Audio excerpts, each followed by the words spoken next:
Salut tout le monde, bienvenue à la première capsule. Comme c'est la première, on va commencer par le début, puis on va se demander qu'est-ce que ça veut dire ça, avoir une vie amoureuse de marde. Pour la plupart des gens, une vie amoureuse de marde, ce que ça veut dire, c'est d'être célibataire. Mais pas du tout! Puis là, je dis ça, mais mine de rien, j'ai quand même écrit le livre. Évidemment que vie amoureuse de marde, ça peut vouloir dire un célibat merdique, mais ça peut aussi vouloir dire une vie amoureuse qui est pas satisfaisante, qui est décevante, qui est triste ou qui est plate. Et tout ça peut s'appliquer, vous le savez comme moi, aussi au couple. On en connaît. Puis inquiétez-vous pas, là, c'est même pas de votre faute, là. On vit dans une société qui est comme ça, qui porte à nous faire croire constamment que...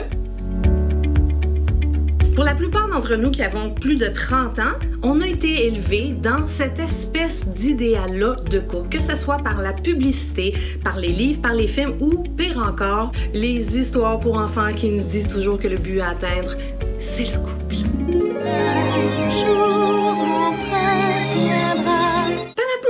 Tiens, qui connaît au moins un couple qui a pas l'air heureux pantoute?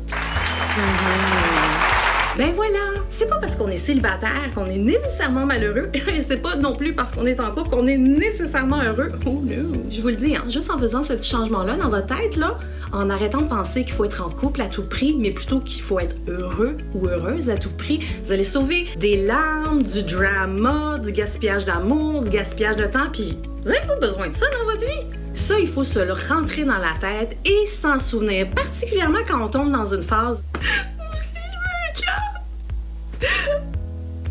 ou pire encore, quand il passe Love Actually à la télé.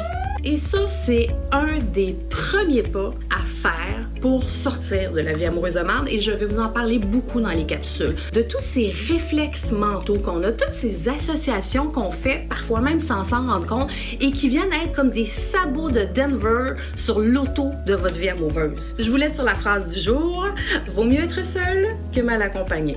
Je sais qu'il y en a qui l'ont peut-être entendu 1000 fois, mais savez-vous pourquoi vous l'avez entendu 1000 fois? On se revoit dans la prochaine capsule où on va se poser une autre question importante. OK, là on sait c'est quoi une vie amoureuse de marde, mais c'est quoi une vie amoureuse pas de marde? Un grand merci à tous mes fans et à mes supporters sur ma page Ghost Artist. C'est grâce à vous que je peux faire des vidéos comme ça juste pour vous. Et si vous voulez continuer de m'aider et d'aider les gens autour de vous, ben, parlez-en.